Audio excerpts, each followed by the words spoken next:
it was known that was among these partners. So some kind of idea should have been, elaborated before the actual tariffs were imposed.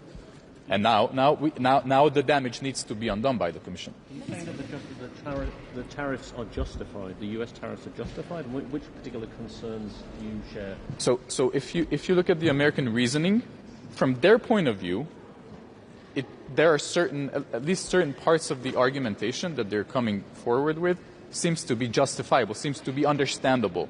Now, we're not saying that we're happy with it. We're not saying that we wanted these tariffs to be imposed. We're not saying that we agree with them, but from their point of view, it's justifiable. So if we understand their concerns, as the Brits decided to understand them and come to an agreement, I think that's the way to do it. So will Hungary be okay with 10% baseline tariff, the same as UK has agreed to, if that's offered to? I think that would be a fair solution. I don't want to get into any numbers, but the 25% tariffs on the cars and the auto industry in general, and the electric battery industry is imposing almost 2 billion euros worth, value of tariffs on Hungary, which is almost unbearable. China, if that's what Mr. Trump Excuse wants? me? Are you willing to decouple from China if that's what Mr. Trump wants? Stop investing? No, definitely not. That's a red line for us because we're having excellent trade relations with China, and China has become one of the biggest investors in Hungary.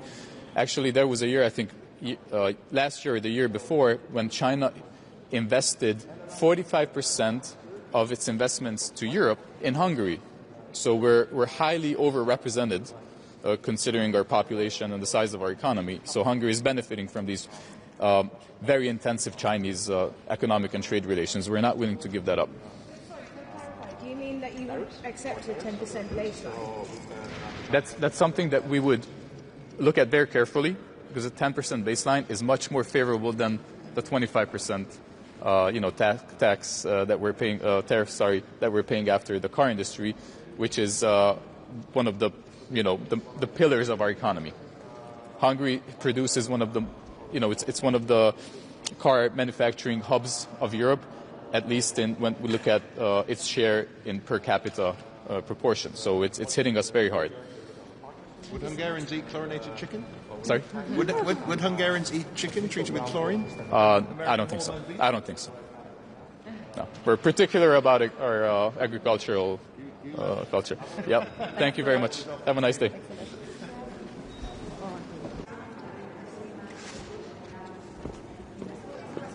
Good morning, everyone. I'm Artem Suršulskis, the Deputy Foreign Minister from Latvia. For today's agenda, of course, the most important part is our ongoing negotiations on trade with the U.S. We do need to continue on the pragmatic side, what we are on now. Currently, the situation is quite vulnerable since we are preparing also for Hague Summit and the possible peace negotiations in Ukraine, and it all comes together. And at this particular moment, we don't need any escalation in our trade relationship.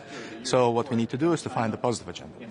And another thing, economic security. These discussions are also quite important for us, especially keeping in mind that we would like to see more effort on decoupling, on economic decoupling from Russia and Belarus, from the goods from there. So that's why we do support the tariffs, more tariffs on their goods, so we can become more dependent as European Union. Look at their carefully. The 10% baseline is much more favorable than the 25%.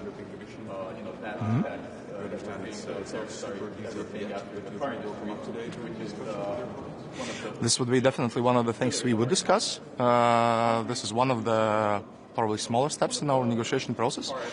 But once again, the Commissioner Šefčovič is working very directly with our partners in the U.S., and we are trying to find some mutual ground for understanding. And this is probably the right path right now, because we don't need to start another war of escalation in this issue, but we need to find something which is both beneficial for European Union and the U.S. How do you look at the agreement that the U.S. reached with the UK? Is it something that the EU can take parts from, or is it rather should be more ambitious? This is probably one of the ways, and I think that this agreement is, I should say, quite good for both parts. All of them have reached several things they wanted to reach, and this could be definitely one of the ways for European Union. We do understand that we possibly won't reach everything we want, but the same goes to Washington. So basically, we need to find some common ground in the middle. In the UK case, there is 10% still in place. Is that something that the EU would find acceptable? We are not there to decide it yet. We do have some imbalances in our trade with the US, and one of the things we would probably find acceptable is to tackle those imbalances and to fight for our big industries here in Europe. Can you be a bit more specific about diversifying digital trade relations? Your Austrian colleague would suggest to invite Canada and Israel to join in an economic area. That's a very interesting idea. Haven't been discussed officially politically yet, but deepening relationship with other countries is also very important for us. And we are talking about new trade agreements or updated trade agreements. And for us, Mercosur countries are one of the big targets in this, and also finding some new partners in the Pacific region as well. And also in Africa. So basically, we need to expand our relationships, and this is historically a very important moment, since we need to remember our market is still very big, it's still very strong, and it's still capable to work with anyone. So we should take advantages in that and probably try to do this process faster. Minister, when you speak about things that could be offered to the U.S. or that positive trade agenda, what do you think are the most, where are you most optimistic about it? Probably these are things about new technologies, also and deepening our military ties, because this is what Europe needs right now, to have more capabilities, and this is what US can provide and produce. And also probably, of course, energy. Of course, energy, this is a big sector, and we're still somehow dependent on the energy from the aggressor countries, and we need to find new partners for that to be independent on that. Are the rules in SAFE at all a barrier to deepening military partnership? Does that exclude U.S. companies at all? Is that an issue? There are still some barriers on that definitely, and actually there are some internal barriers inside the European Union on that, which is also one of the things we need to try lower. But probably the tariffs would still be, even in the military, the main issue of concern. Yeah, thank you very much, and have a nice day. Thank you. Bye.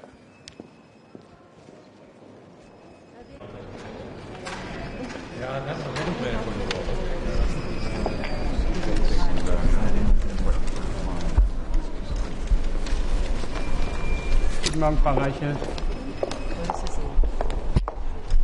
Willkommen in Brüssel. Dankeschön. Europa und die USA vereint mehr, als uns trennt. Die USA sind nicht nur für Europa, sondern auch für Deutschland der wichtigste Handelspartner.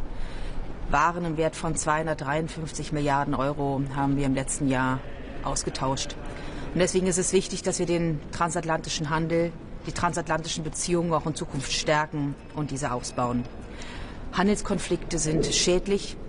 Sie bremsen den Warenaustausch, sie bremsen Wirtschaftswachstum, und am Ende kennen diese Konflikte auch keinen Sieger.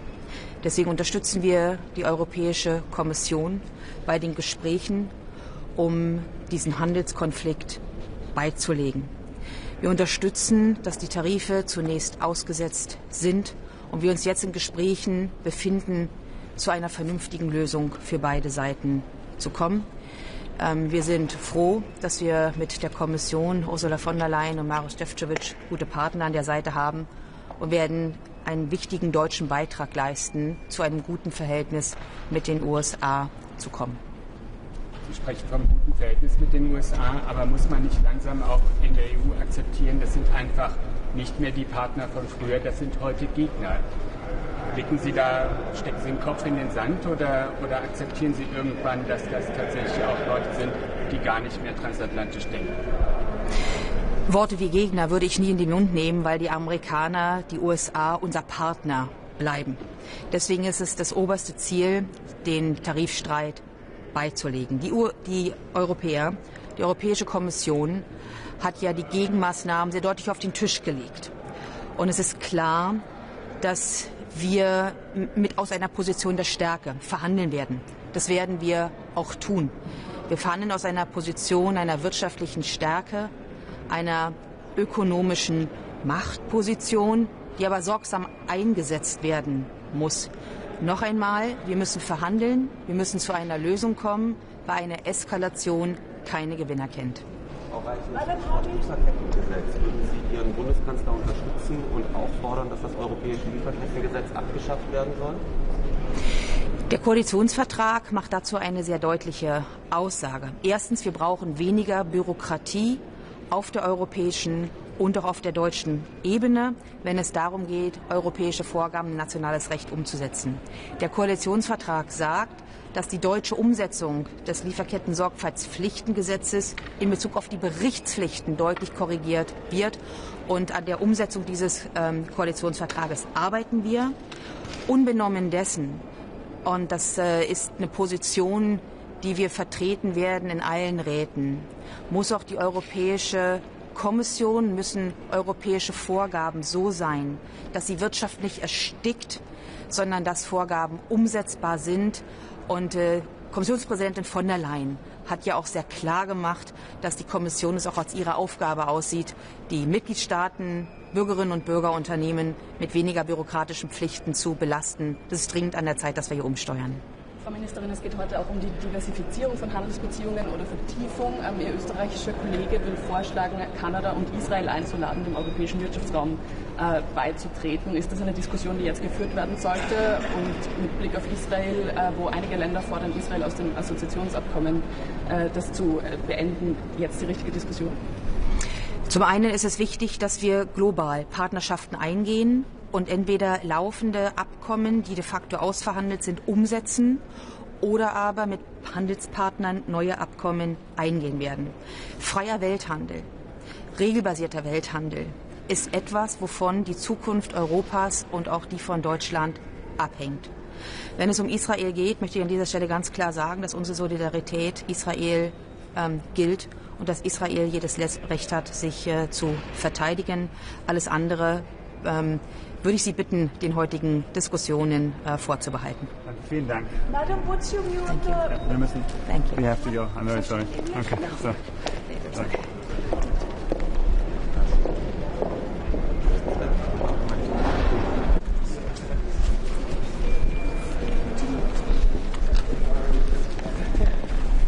Grüß Gott, guten Morgen.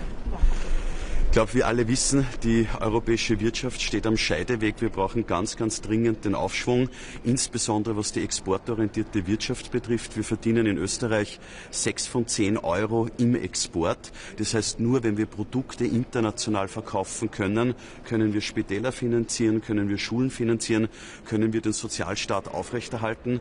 Deswegen sind gute internationale Handelsbeziehungen von zentraler Bedeutung für Österreich und für die Europäische Union. Das betrifft auf einen die Beziehungen zu den USA. Ich bekenne mich dazu, dass es gute transatlantische Beziehungen gibt. Ich bekenne mich dazu, dass wir am Verhandlungsweg alles unternehmen, um den Zollstreit auch abzuwenden.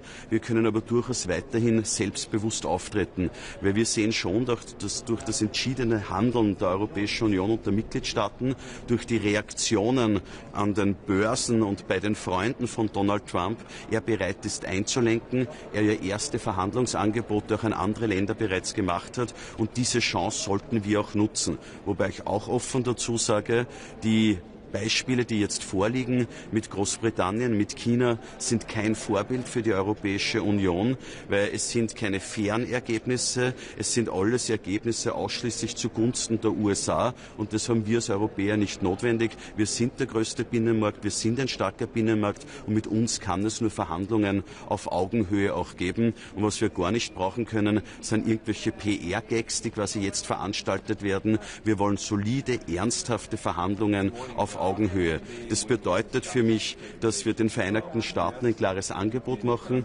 welche Produkte wir auch bereit sind, von ihnen abzukaufen, und auf der anderen Seite aber nochmals nachschärfen bei den Gegenmaßnahmen, dass wir das Gegenmaßnahmenpaket vervierfachen auf fast 100 Milliarden Euro, um unmissverständlich und klar zu machen, wir sind ein fairer Verhandlungspartner, wir sind aber auch ein starker, ein selbstbewusster Partner.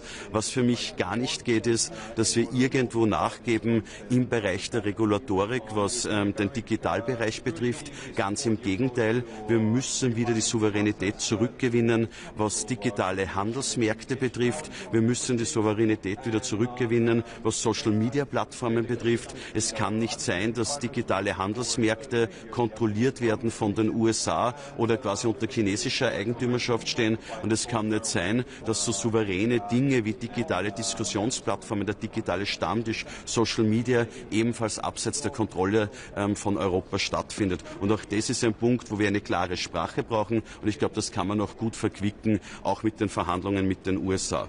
Unabhängig davon, und ich habe das gestern in Berlin zum Ausdruck gebracht, brauchen wir eine neue europäische Handelsarchitektur. Wir müssen unsere Handelsbeziehungen diversifizieren. Wir müssen ein Klumpenrisiko verhindern, weil ich davon ausgehe, dass die USA unter dieser Administration weiterhin unberechenbar bleiben. Und mein Vorschlag ist, dass wir den EWR überdenken, dass wir einen neuen Binnenmarkt entwickeln, einen Binnenmarkt Plus, den Anspruch haben, einen globalen Binnenmarkt zu gestalten, eine Weiterentwicklung des EWR, der nicht an den Kontinentalgrenzen Europas endet, sondern bewusst Staaten mit aufnimmt, die like-minded sind, und dass wir da über das Zollthema hinaus Vereinbarungen treffen, was Produkt- und Zertifizierungsstandards betrifft, was die Anerkennung von Ausbildungen und Abschlüssen betrifft, aber was auch das ganze Harmonisieren und Digitalisieren von Zollverfahren, Zertifizierungsverfahren betrifft. Wir haben da ja schon gute Beispiele, Kanada im Bereich Chemikalien und Maschinenbau oder Israel im Pharmabereich, und das müsste der große Anspruch sein, den Binnenmarkt neu zu denken, den Binnenmarkt groß zu denken, einen Ort EWR Plus auch zu entwickeln, und ich suche heute auch Gespräche mit anderen Mitgliedstaaten, um da eine Allianz zu bilden für die Neugestaltung des Binnenmarktes. Herr Minister, ich möchte da gleich einhaken. Was erwarten Sie denn von den anderen Mitgliedstaaten? Ich habe Ihren französischen Kollegen vorhin auf Ihren Vorschlag angesprochen, und er meint, naja, wir verhandeln gerade Freihandelsabkommen, das ist jetzt nicht unbedingt die erste Priorität. Ich bekenne mich ganz klar zum Abschluss der Freihandelsabkommen, aber wir müssen jetzt einen Schritt weiter denken. Und es gibt Staaten, wie zum Beispiel der Kollege aus Schweden, der meine Ansicht teilt, mit dem werde ich mich heute auch gemeinsam auch noch deklarieren, der insbesondere den pazifischen Raum auch im Auge hat. Aber genau darum geht es jetzt. Man wird den EWR nicht von heute auf morgen neu denken können. Und es ist, glaube ich, jetzt der richtige Zeitpunkt, diesen Denkanstoß zu liefern. Die Handelsabkommen müssen wir alle abschließen. Wenn ich mir jetzt nur durchrechne, die Handelsabkommen, die in Verhandlung sind, dann wäre 50% des Außenhandels der EU durch ein Handelsabkommen abgedeckt. Und dann sollten wir schon nachdenken, ob wir innerhalb dieser Gruppe nicht zwei Geschwindigkeiten schaffen und einen Art globalen Binnenmarkt auch gestalten. Österreich braucht es, die Exportwirtschaft braucht es, und wenn wir den Wohlstand halten wollen, geht das nur mit Außenhandel. Warum schlagen Sie da gerade Israel vor? Es gibt einige Staaten, die sogar vorschlagen, das Assoziierungsabkommen mit Israel auszusetzen wegen seines Vorgehens in Gaza. Die Linie der österreichischen Bundesregierung ist klar. Wir stehen auf der Seite von Israel, auch was wirtschaftliche Beziehungen und auch den Handel betrifft. Klar ist, dass die anderen Fragen davon getrennt zu betrachten sind. Das sind dann Fragen des Völkerrechts, das sind dann Fragen, die auf dieser Ebene auch erörtert werden müssen. Und ich habe Israel erwähnt ja als Beispiel, dass wir ja da über die Handelsabkommen hinaus schon eine Standardisierung im Pharmabereich haben. Oder wie wir in Kanada über die Handelsabkommen hinaus eine Standardisierung im Bereich von Chemie und Maschinenbau haben, als Beispiel, dass das die Grundlage wäre, auch für weitere Schritte. Sie haben die digitale Souveränität Europas angesprochen. Im deutschen Koalitionsvertrag steht, man möchte einen Deutschland-Stack aufbauen. Man denkt also an eine deutsche Cloud. Sollte die neue Regierung in Berlin auch mal ein bisschen europäischer denken, wenn es um digitale Souveränität geht? Ich halte das für eine Schlüsselfrage, nicht nur für unsere Souveränität, sondern auch für unsere Wettbewerbsfähigkeit. Ich erwarte mir, wenn die Kommission die Binnenmarktstrategie vorlegt, dass es auch ein starkes Kapitel gibt im Bereich digitaler Binnenmarkt, Binnenmarkt. Es kann doch nicht sein, dass digitale Handelsplätze wie Amazon von Amerika kontrolliert werden oder Temu und Shein über China kontrolliert werden. Es kann doch nicht sein, dass Social-Media-Plattformen, die nachhaltig Gesellschaft und Politik beeinflussen, außerhalb der Kontrolle von Europa sind. Und das muss das ureigenste Interesse sein, dass wir in diesen Fragen die Souveränität wieder zurückgewinnen. Eine Ausweitung des EBR. Wäre es auch denkbar, dass Handelsabkommen, die eben schon seit Jahren in Verhandlungen sind in Asien, Mercosur, dass die vielleicht ausgeweitet werden, dass man die auch noch vertieft und ausweitet? Ich bitte um Verständnis, dass bei so einer weitreichenden Forderung wie dieser der Weiterentwicklung des EWRs man nicht von heute auf morgen das Ergebnis hat. Das Ergebnis kann man nur gemeinsam entwickeln mit den Mitgliedstaaten. Ich habe ein Ziel vorgegeben, dass ich glaube, wir brauchen einen Binnenmarkt, der nicht an den europäischen Grenzen endet. Ich glaube, es gibt eine gute Grundlage bereits mit einzelnen Staaten, aber genau darum geht es jetzt, dass wir eine Art Non-Paper entwickeln, wo wir dann auch immer gewisse Leitpunkte und Eckpunkte auch festmachen. Die Hauptbotschaft ist, wir müssen uns handelspolitisch diversifizieren, wir müssen ein Klumpenrisiko in diesem Bereich vermeiden. Bis wann erwarten Sie, dass Bitte? Bis wann erwarten Sie, dass da wirklich ein Papier auf dem Tisch liegt? Diese Diskussion werden wir jetzt starten. Erlauben Sie uns eine Frage zu den Auswirkungen der US-Politik auf Unternehmen, ganz konkret jetzt, was Gleichstellungspolitik angeht. SAP hat jetzt angekündigt, die Frauenquote zu streichen. Die waren bis jetzt Vorreiter bei der Diversitätspolitik. Muss Europa da fürchten, dass Gleichstellungsziele aufgegeben werden, aufgeweicht werden, weil man fürchtet, Regierungsaufträge in den USA zu verlieren? Europa muss sich vor niemanden fürchten, weder vor Donald Trump noch von sonst jemand. Wir sind der größte Binnenmarkt, wir können selbstbewusst auftreten, aber es ist klar, wenn es Verhandlungen gibt, wenn es anstehende Verhandlungen gibt, da gehört das Säbelrasseln dazu. Entscheidend ist das Ergebnis. Das heißt, Sie sehen das Aufweichen der Frauenquote als Säbelrasseln? Es werden Positionen bezogen, jetzt werden unterschiedliche Positionen auch eingenommen. Ich glaube, wir können selbstbewusst auftreten, was unsere Grundlage und unser Verständnis von Wirtschaftspolitik ist. Das ist ein breiteres als nur Handelspolitik. Das hat Europa in der Geschichte auch immer stark gemacht und ich sehe keinen Grund, unsere Positionen zu verändern. Ist auf dieser Liste der Kommission präsentiert hat von ziemlich 100 Milliarden. Gibt es etwas drauf, was Österreich lieber nicht drauf hat? Ich bitte um Verständnis. Wir haben jetzt ausgemacht bis Mitte Juni, dass wir Einverständnis über die Liste auch erzeugen und dass wir dann darüber reden, welche Produktgruppen. Für mich ist wichtig, Österreich war ja bereits sehr erfolgreich bei den ersten Listen, die wir verabschiedet haben, insbesondere was die industrielle Vorproduktion betrifft. Das werden wir uns genau wieder anschauen, welche Produktgruppen haben für uns eine gewisse Relevanz und anhand dessen dann entscheiden. Aber das müssen wir mit der Wirtschaft diskutieren, das müssen wir mit der Industrie diskutieren, weil wir müssen auch unsere wirtschaftspolitischen Interessen auch im Rahmen dieser Liste verfolgen. In diesem Sinne herzlichen Dank und einen schönen Tag. Danke. Internationale Handelsbeziehungen von zentraler Bedeutung für Österreich und für die Europäische Union. Das betrifft auf einen die Beziehungen. When the US is raising tariffs and turning inwards, Europe should open up even more. Sweden will continue to be the most free trade friendly country in Europe. We will put forward an initiative together with Austria to collaborate even more or to even join the CPTPP in order to increase trade with our Asian friends. I recently came from Vietnam and Japan, and a lot of the world's growth right now is happening specifically in Asia. So we can do a lot more together with the CPTPP. Sweden will also take an initiative today to reopen the free trade negotiations with Australia. As we all know, the negotiations fell short 2 years ago, and after the elections in Australia for 2 weeks ago, we think there's a good opportunity to reopen the negotiation with Australia. Thank you.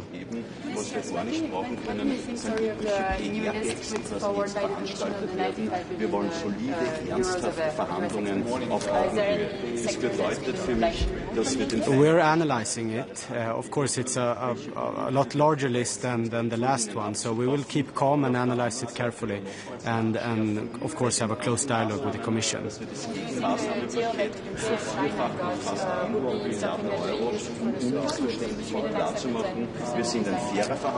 If Europe takes if the UK-US deal is what Europe gets, then the US can expect countermeasures from our side. We will not be happy with that kind of deal.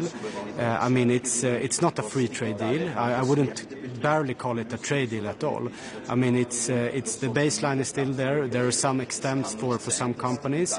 I think the way to make deals in that way. I mean, I'm a free market man, and I like free markets, and it shouldn't be lobbyists in Washington that gets the exempts. It should be as broad lower tariffs as possible. Excuse me? Auch mit den Verhandlungen mit den USA. Unabhängig davon, und ich habe das gestern in Berlin zum Ausdruck gebracht. I mean, our relationship with China should stand on its own legs. So we should have a close dialogue with China as well. Of course, China, they have to decide themselves right now what path to walk on. Of course, I've told the Minister of Trade in China as well that they're talking a lot of the WTO rules, but they have to follow it as well. I mean, we're all for competition here in Europe, but it has to be a competition on a level playing field.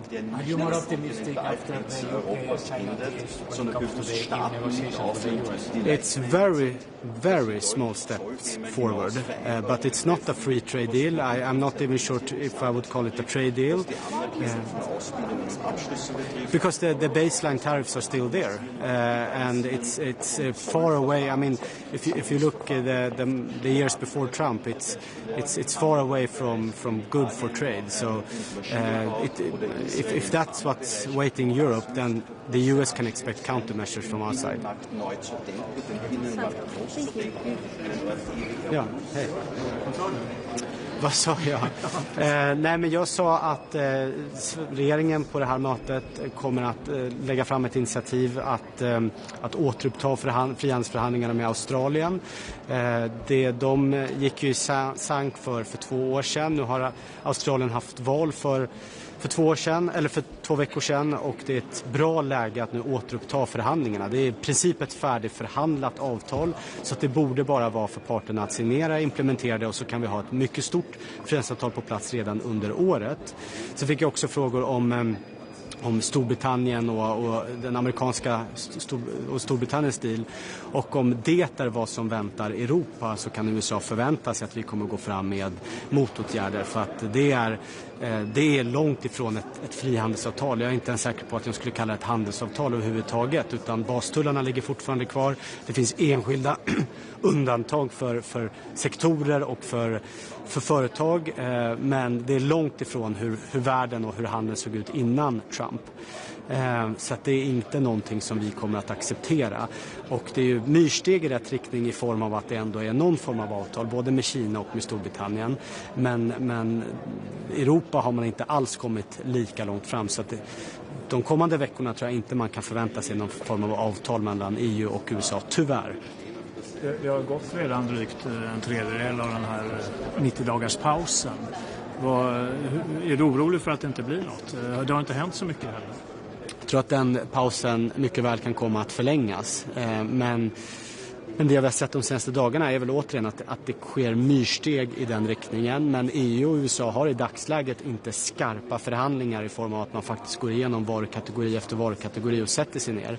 Och det är därför vi också nu går fram med ytterligare ett motåtgärdspaket på 95 miljarder euro, just för att försöka sätta press på den amerikanska administrationen, sätta press på USAs ekonomi, för att de sätter sig ner och har seriösa förhandlingar med oss.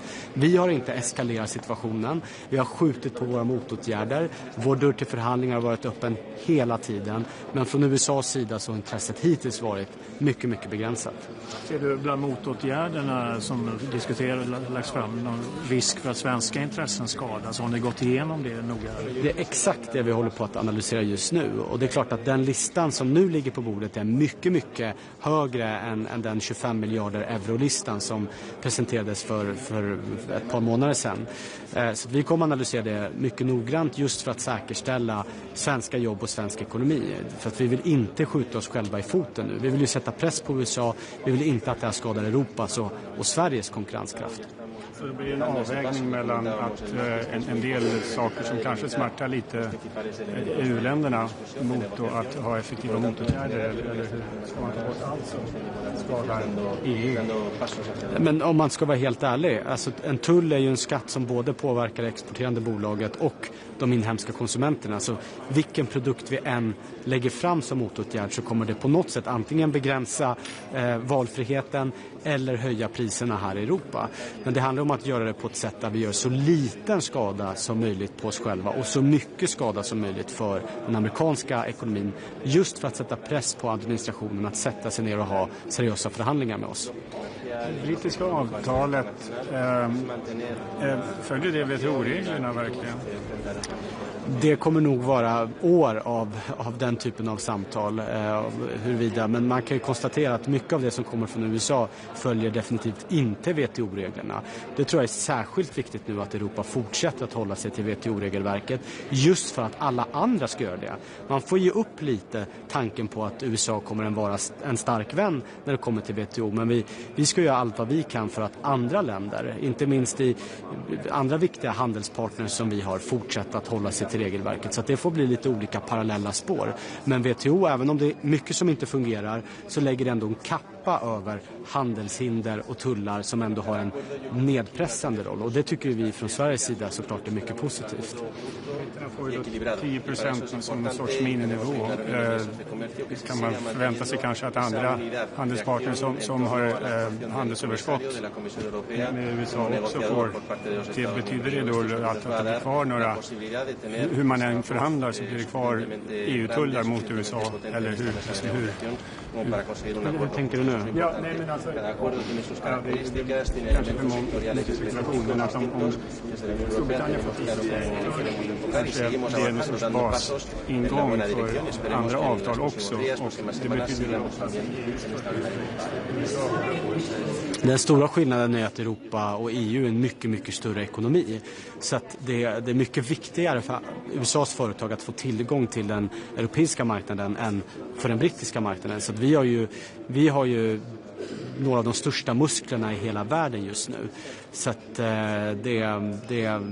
jag tror inte man ska ta det brittiska avtalet som ett kvitto på att det är exakt så det europeiska avtalet kan komma att se ut.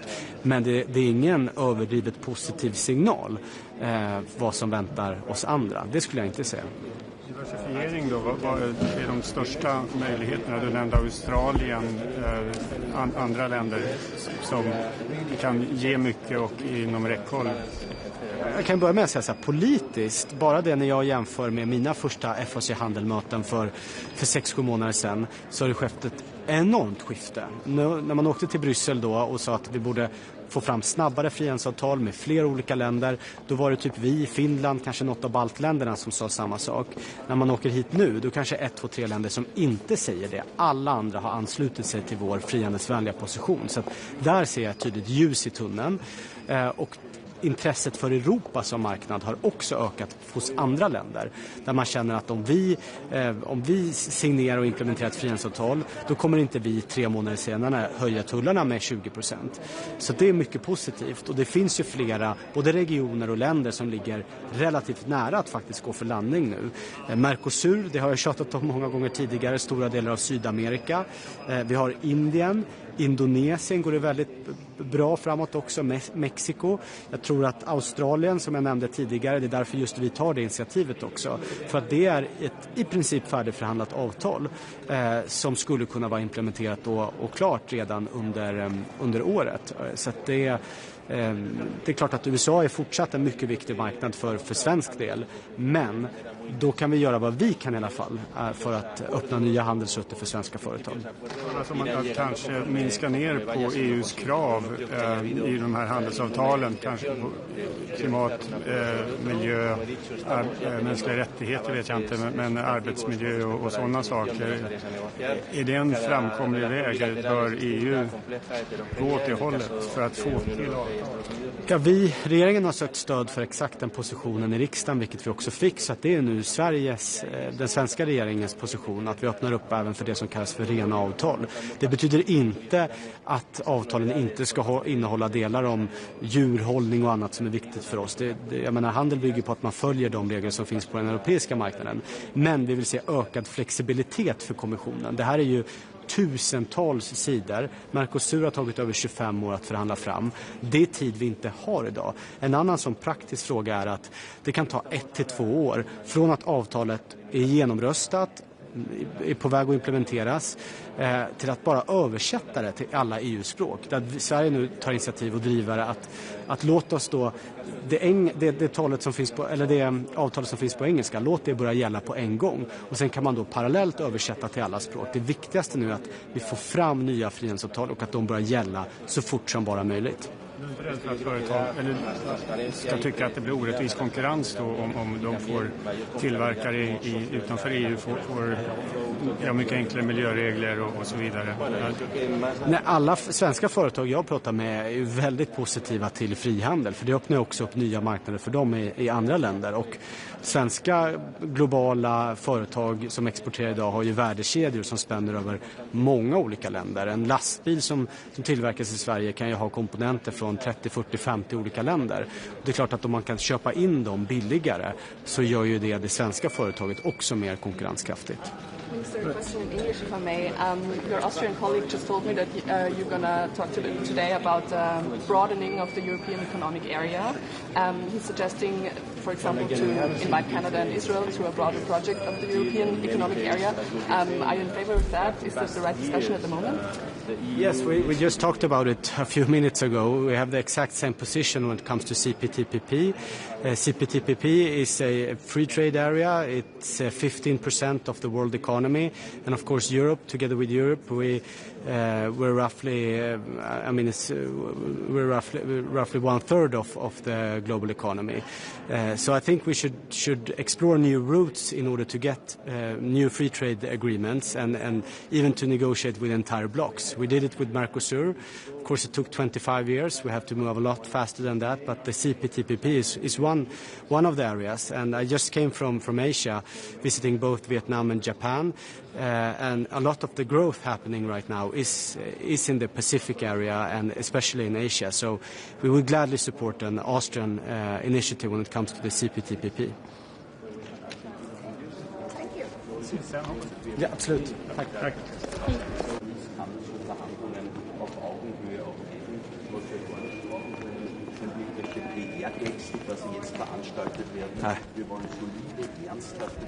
Good morning. Today we will discuss trade relations with the U.S., European economic security, and the ongoing trade negotiations with our other trading partners. On the U.S., we support the European Commission on finding the appropriate solution with our U.S. partners. We would like to have the talks with the U.S. intensified more in order for both parties to understand each other better. On European economic security, we support the approach to streamline the process to improve coordination and communication among the member states. And on trade negotiations with our other trading partners, we're looking forward to hear the updates from the Commission. And we believe it's the right momentum to fight the closure with India and Mercosur on the trade agreement. Thank you.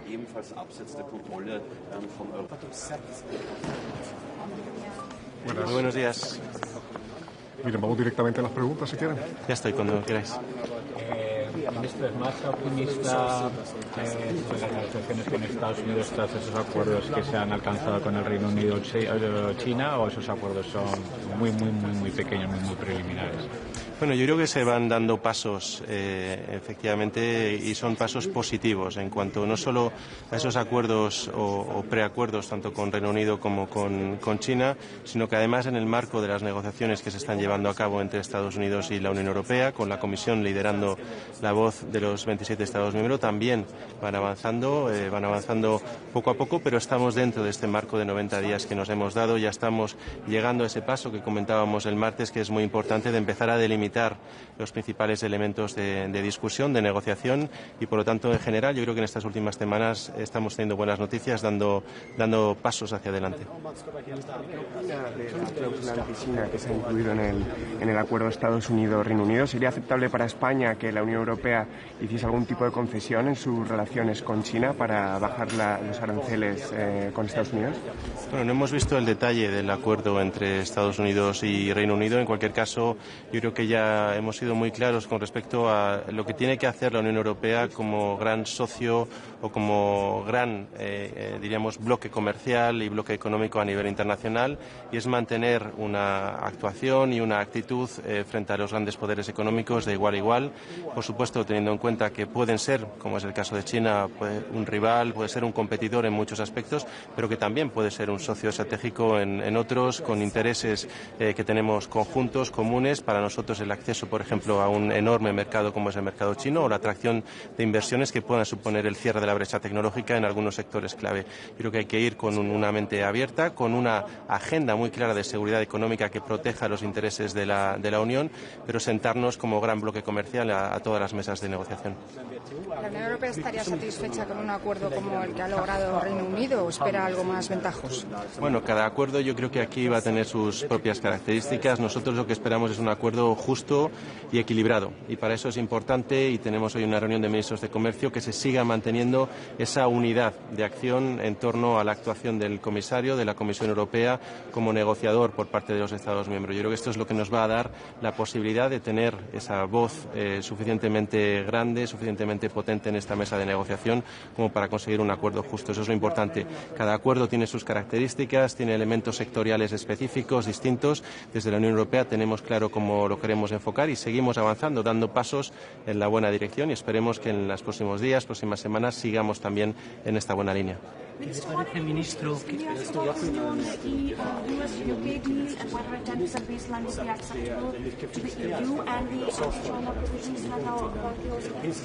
Yeah, so we haven't seen the details of the US-UK agreement, but in any case, I think it's a good step in terms of really showing that this 90 days period is actually bringing fruit and is bearing fruit. And it's showing that basically with a proactive and constructive attitude we can reach agreements, and this is what we are having from the European Union. We're extending our hand to the US. We're really trying to get to reach this balanced and fair agreement, and we think that both the UK-US agreement and also the 90 days extension in the or a suspension in the China-US tariff conflict as well are both good signs going ahead. In the specifics of the US-EU, I think it's a good sign also that we're now beginning to define what the perimeter of the specific elements in the negotiation is, and that perimeter will allow us then, once defined, to really get into the technical details that we will need to reach that agreement in principle within these 90 days. So all in all, I think these are positive signs and positive developments as well. Minister. 10%, is that acceptable to you? Well, again, I think the 10% is one element of the negotiation. We have to look at it not in isolation, but what the final deal will be, and that will, of course, include also sectoral agreements, and it will all boil down to a new specific effective tariff rate. We will see what that tariff rate is, but in any case, we cannot just isolate one element. We will have to see how balanced the final deal is, and hopefully it will be a balanced and fair one. ¿Qué piensa de la lista de 95 millones? ¿Le parece que tiene alguna relevancia el hecho de que Estados Unidos haya dejado las negociaciones con la Unión Europea detrás de las chinas o con el Reino Unido? Bueno, yo creo que estamos trabajando desde el principio de manera muy intensa con Estados Unidos y los acuerdos o estos principios de acuerdo irán llegando conforme vaya siendo posible. Yo no creo que haya habido ninguna intención de priorizar un acuerdo sobre otro. Como he dicho, estamos ya teniendo avances sustantivos con respecto a la definición de las áreas a negociar. Cada relación bilateral es distinta, compleja, heterogénea. En el caso de Unión Europea y Estados Unidos es la relación comercial más importante del mundo. Ya lo hemos dicho muchas veces, hay mucho que proteger y, por lo tanto, de ahí esa voluntad por parte de la Unión de querer llegar a un acuerdo.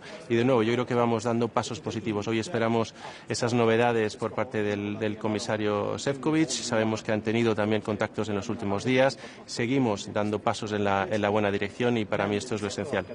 Ministro, ¿qué piensa de la lista de 95.000 millones que la Comisión ha preparado? ¿Cree que sería reducida significativamente las negociaciones con los Estados miembros o solo será pulida?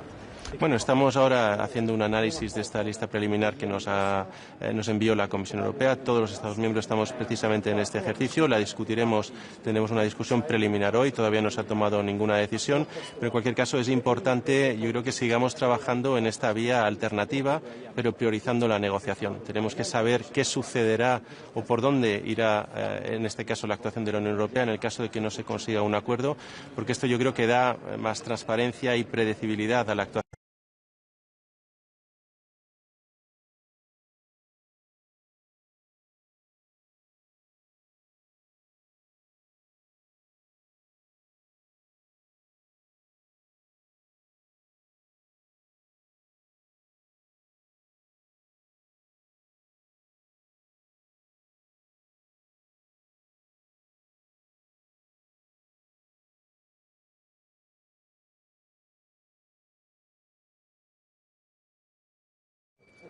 The anti-China UK-US trade deal, does that worry EU at all? Could the EU do a similar deal? Well, again, we haven't seen the details of the UK-US deal, and in any case, as we've been saying for the past years, the EU needs to be an important actor, a relevant actor at the international level. We need to be one of the big economic powers sitting at the negotiating table, and that means, of course, engaging in negotiations and in deals with all relevant actors, including the US as our first trading partner, but also including China and others. That's the agenda going forward, and I think that's where the EU is, and I think that's also what Spain is backing as one of the big Euro area countries, big EU countries, and that's the way ahead. Actually, a few weeks ago, when President Sanchez was in China, one of his main arguments was that China and the US need to sit and talk, and I think this is actually what's going on, and that's also good news for everyone. But Commissioner Šefčovič talked about addressing Chinese air capacity in collaboration with the US. Well, that's one of the key elements that, for example, we're dealing with in the steel sector, where we have actually even reduced our safeguard clause in order to be able to deal with that excess capacity. So there is a way forward in terms of dealing also at the sector level with specific concerns due to excess capacity, oversupply worldwide. Sometimes it might be China, the main factor driving this excess capacity. Sometimes it might be other countries. There is a clear element here where there is an element for negotiation and a scope for an agreement also with the US. Muy bien. Muchas gracias. Gracias, chicos. Gracias. ¿Todo bien? Was Produkt- und Zertifizierungsstandards betrifft, was die Anerkennung aber was auch das ganze Harmonisieren und Digitalisieren von Zollverfahren, Zertifizierungsverfahren betrifft. Wir haben da ja schon viele Beispiele. Good morning. I'm looking forward for discussions on US-EU trade relations, on current trade negotiations and also European economic security. Finland is very open trade minded, so we find it truly important that the negotiations with the EU and US are moving in the right direction, so I'm looking forward for Commission's updates and ministerial discussion on this topic. 10% baseline tariff to remain in place if the 25% on cars and steel would go. Is that Finland's position as well? No, we are much more open trade minded, and I understand that the countries with heavy car industries of course, highlight this tariff and the meaning. But I think 10% is not good at all to stick into.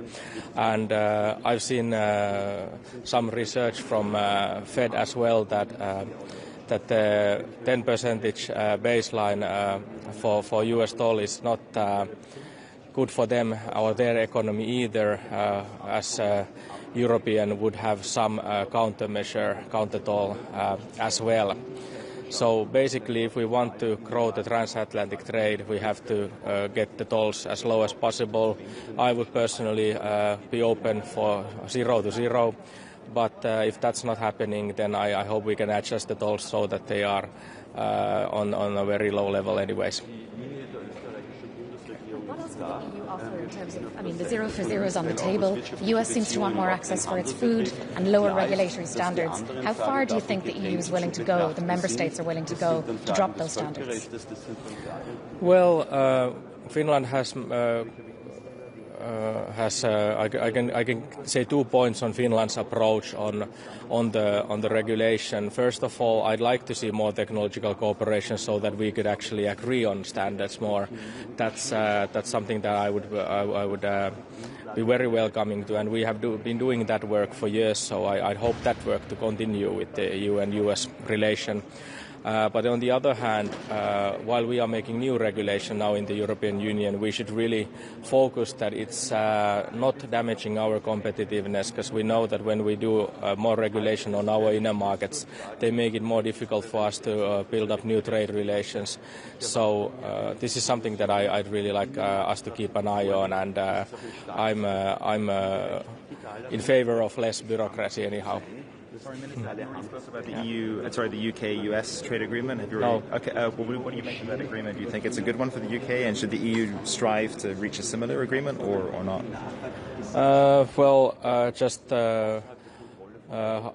How I see it, it's not an optimal agreement for UK in any means, but I understand that they have this is their way of trying to move forward with maybe negotiating a better stance in the future. So, situations are moving so fast now, and as the agreements are ongoing all the time, I don't know if we can really kind of look too much to anyone else. We have to focus on our relationship with the United States, and I think we have more reasons than anyone actually to make a good agreements, as we have the biggest trade relation with the US-EU in the world, and also the investment relationship is the biggest. Would it be acceptable to the EU to have something similar, basically involving, for example, a 10% baseline tariff? No, that's not what I would be hoping for. Finland is very open trade minded, and you have to keep in mind that actually the 10% tariff wouldn't be beneficial for U.S. economy either, as European Union would have some counter measure or have some have a tariff also. I don't think we can live in a situation where the other ones would just build up more tariffs and try to benefit their own industries, and we would do nothing. That's not our line. I think we want to negotiate an open trade agreement as possible, or open trade. But if it's not possible, then we have to have a very equal level of tariffs. You would support retaliation if it was a 10% baseline that the EU seemed to be left with? Yeah, I don't think we should kind of. I think I actually just got a research from Fed. I think it was from Dallas, but research on these tariff baselines that actually even 10% is not useful for U.S. economy if there is a EU rise in the tariffs as well. So I don't think we should let them kind of think that we wouldn't do any countermeasure. Retaliation would further damage their economy, and is that the thinking? No, I think we have to be on the level playing field with the Americans as well, and I know they are now benefiting from low US dollar rate as well. So I think they're having double benefit at the moment. the cheap US dollar and the tariff of 10% that they were able to keep now on this current ongoing negotiation. So I think these are already two ways that are actually benefiting their industries. I don't think this is a very long-lasting solution. So the negotiations are ongoing, and Finland is looking for more open and equal trade. To keep a 10% tariff, you would say basically the EU should kind of do the same, or at least have some sort of balancing measures. Yes, exactly. I don't think it would be a good idea to keep it like that. Thank you so much. Thank you. Thank you.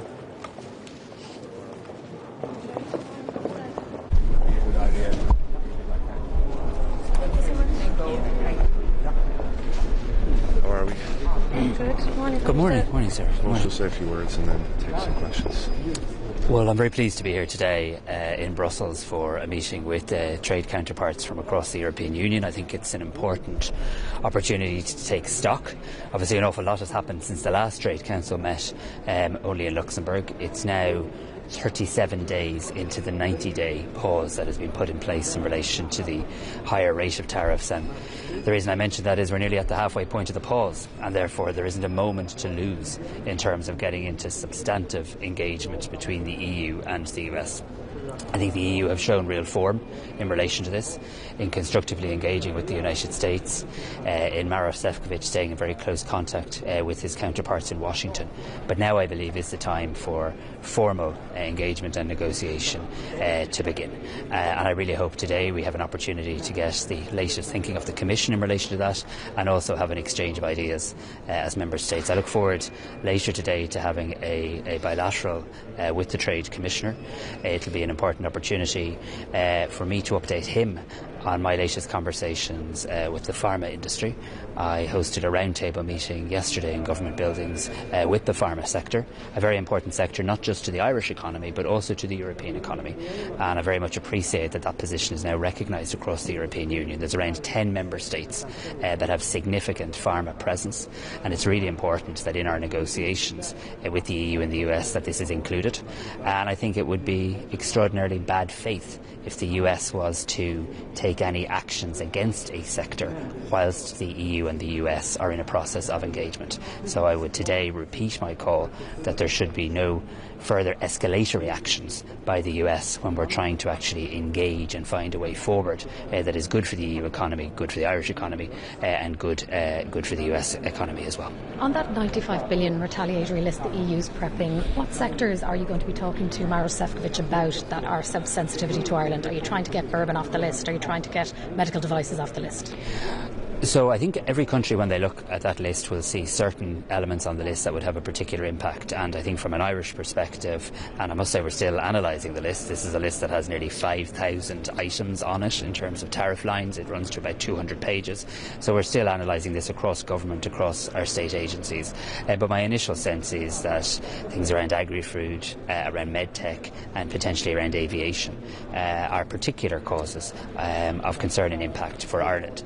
But I do want to say this too, because I often think this countermeasure list is misrepresented or misunderstood. The EU and Ireland wants to be in a position to tear up this list. We don't ever want to see this list implemented, but we obviously have to be prepared if we can't get to a place where there isn't an agreement. But the European Union, we're very united in this. European unity is so strong in relation to this. We want to see a deal. We want to see a deal that is good. We want to see a deal that's much more ambitious than some of the deals we've seen so far. I mean, 10% can't become the new norm. I mean, certainly it can if that's what the US wish. It's not the scale of the EU ambition. We want 0 for 0 tariffs. We want free trade. We want to break down trade barriers. And it's in that vein and with that scale of ambition that Ireland approaches today's meeting, and I know that the European Union approaches its engagement with the US. But the US appears to want more than 0 for 0 on industrial goods. They're talking about access for their food. They're talking about lower regulatory barriers. How far is Ireland and your fellow ministers prepared to go to give the US what it wants? Are you going to lower standards, food standards, tech? No, so I mean standards really matter. I mean there's always room for discussion around alignment and a greater understanding and a greater amount of alignment between two great trading blocs, the United States and the European Union, and we'd be foolish to negotiate in public in relation to this. But 37 days into a 90-day pause, we do need to get beyond kind of intermittent contact into really substantive, serious engagement. And I hope now that you've seen the US and China step back from the brink in terms of a 90-day pause, you've seen some element of an agreement between the US and the UK. I really hope that bandwidth can now be applied from a US point of view to engaging in a substantive and meaningful way with the European Union. If they're willing to do that, and I believe from my meeting with Commerce Secretary Lutnick, I believe they are, if they're willing to do that, they will find a European Union that's willing to talk about everything. That doesn't mean we'll agree on everything, but willing to talk about everything, because that's the mature, responsible way to behave. But I do need to reiterate, what we can't see during this period is further action by the US administration. They certainly haven't seen it by the EU. That is escalatory in terms of new hits to the European economy, including the pharma sector. What would it mean if they were to escalate it? What could or would the EU do? Well, I think it would just create a bad environment. I mean, I think it would be acting in bad faith. And I think if you want a negotiation to succeed, it's always important to try to de-escalate. In fairness to President Trump, 37 days ago, he put in place the 90-day pause. We in Ireland, we in Europe welcomed that. That was a de-escalatory measure. We need to keep the environment de-escalatory. We've been very conscious of that in relation to Europe. We've only been announcing potential measures that might be considered should a deal not be reached. And I just think it would certainly make the backdrop for agreement much harder. So it would be counterproductive. You said the 10% baseline tariff was not acceptable. If it were put in place and couldn't be removed, would it be appropriate for the EU to have corresponding rebalancing measures? We'll decide that if and when we get to that point, and I don't want to accept that as the reality, or I don't want to lower the scale of our ambition, because we're very clear, and I think Maroš Šefčovič has done excellent work here in outlining a unified European position, which is in many areas 0 for 0. I find it somewhat concerning that when you do see deals that the US have cut in relation to trade, those deals might make a country better off in terms of their trading relationship with the US than they were 2 weeks ago, but objectively worse off than they were 3 or 4 months ago. So it's all about when you start the point of comparison, isn't it? But I mean, we want to get to a point where there is a better, stronger trading relationship with the United States and the European Union, not just something that's better than 37 days ago. Minister, just to go back to pharmaceuticals for a moment, since you met with the industry yesterday, President Trump said just a couple of days ago he'd like to see a move to what he calls most favored nation pricing for pharmaceuticals, and to tie American prices potentially to European prices. What do you think of what he's saying there? And he had some strong criticism for Europe in terms of I think suggesting freeloading on American spending on pharmaceuticals. I think there's a fundamental misunderstanding from elements of the United States administration in terms of how the pharma sector works in terms of global supply chains.